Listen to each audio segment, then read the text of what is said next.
就在苏若离迫不及待安排妈妈前往浴室，准备服用重塑丹的时候，套房客厅里的苏守道看着叶晨，试探性地问道：“叶先生，能不能拜托您一件事儿？”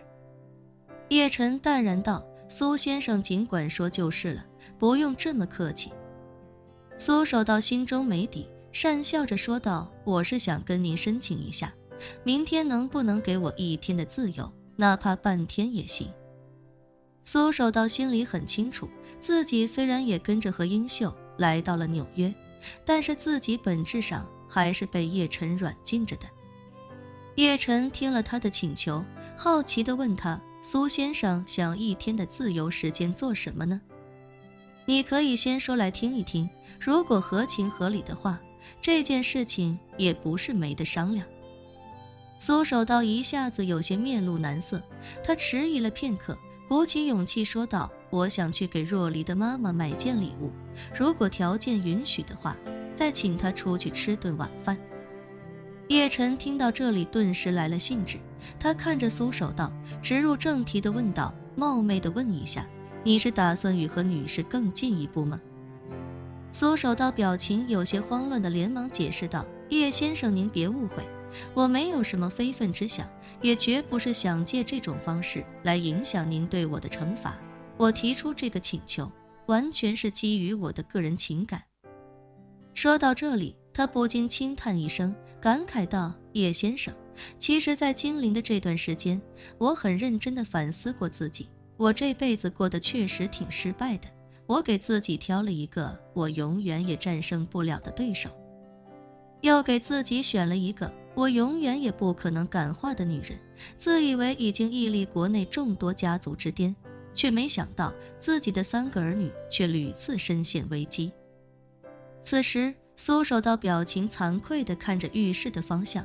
喃喃道：“而且我还让一个爱我的女人默默为我付出了这么多年，每次想起来都羞愧难当。”叶晨听到这些，轻轻点了点头，对苏守道的态度也不禁有些改观。在叶晨眼里，敌人分2种，一种是罪大恶极必须死，另一种则是没到非死不可的份上，还能抢救一下。若苏家真是当年害死父母的幕后黑手，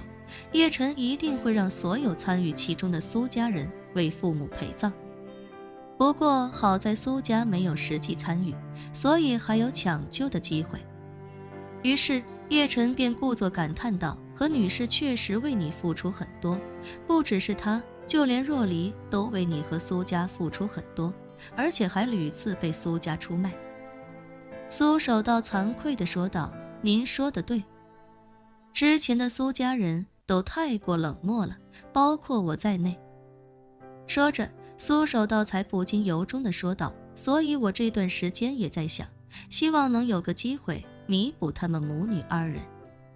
叶晨好奇地问道：“你打算怎么弥补？”苏守道犹豫再三，还是说出了心中所想。他看着叶晨，非常坚决地说道：“叶先生，不瞒您说，我想明天去买1枚戒指，再订一家高级餐厅，邀请若离的妈妈一起共进晚餐，然后在晚宴上向她求婚。”求婚？叶晨眉头微蹙，看着苏守道，认真说道：“你可是苏家这一代的长子，何女士虽然为你生下了若离，但她的身份地位与你可是差了10万8千里，更何况她还是一个残疾人。当然，我没有任何歧视残疾人的意思，只是想问问你有没有慎重考虑过你们之间的差距问题。”苏守道见叶晨皱起眉头，又说了一些带有质疑的话，还以为叶晨在质疑自己，于是便不假思索地说道：“叶先生，您不用怀疑我的动机，我是真的想跟若离的妈妈携手走完余生。我知道她心里一直有我，而且这段时间我自己的内心也是希望如此。而且您放心，我想跟她结婚，也绝不是为了谋求所谓的自由。如果她答应嫁给我，我以后愿意继续被她软禁在金陵，您只需要给我1天的自由，在这1天的自由之后，我会继续服从您之前的一切安排。”说着，苏守道又非常认真地说道：“至于您刚才说的差距问题，这在我眼里已经不存在了。我现在也不是什么苏家的大少爷，更不是苏家的继承人。而且他那条手臂也是为了救我的命才丢的，是我欠他的。所以要说真有差距，那也是他高我低的差距，是我跟他比差了108000里。”叶晨眼见苏守道情真意切，知道他所说的这些都是发自肺腑，心中忽然有些感慨。其实从某种角度上来说，叶晨对苏守道也有些许同情。别的不说，他深爱杜海清这么多年，没能换回杜海清的真心，这一点确实令人唏嘘。除此之外，老爷子苏成风为人强势，手段狠毒，苏守道也一直饱受打压，关键时刻还被老爷子赶去澳大利亚，甚至亲生女儿被老爷子出卖都无力回天，这个大少爷当的也确实憋屈。若他真能与何英秀走到一起，踏踏实实过完余生，自己也愿意终止对他的惩罚，甚至送上自己的祝福。不过叶晨还是忍不住提醒他道：“苏先生，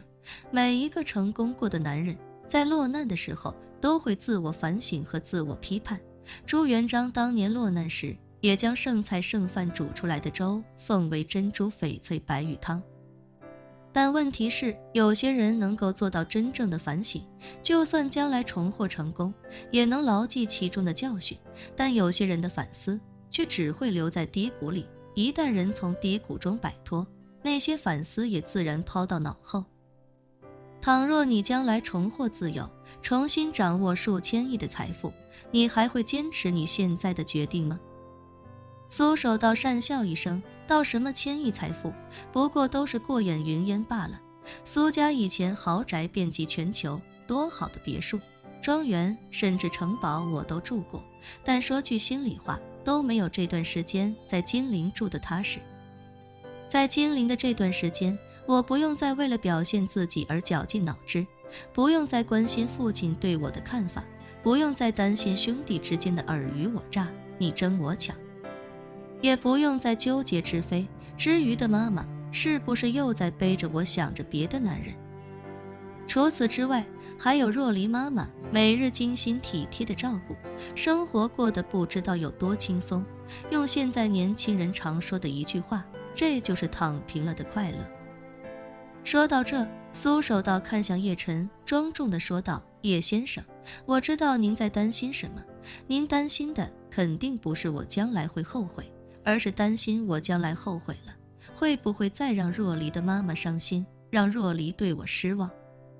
我苏守道今天拿我的人格向您担保，从现在起到我离世之前，我绝不会辜负他们母女俩，还请叶先生您成全。”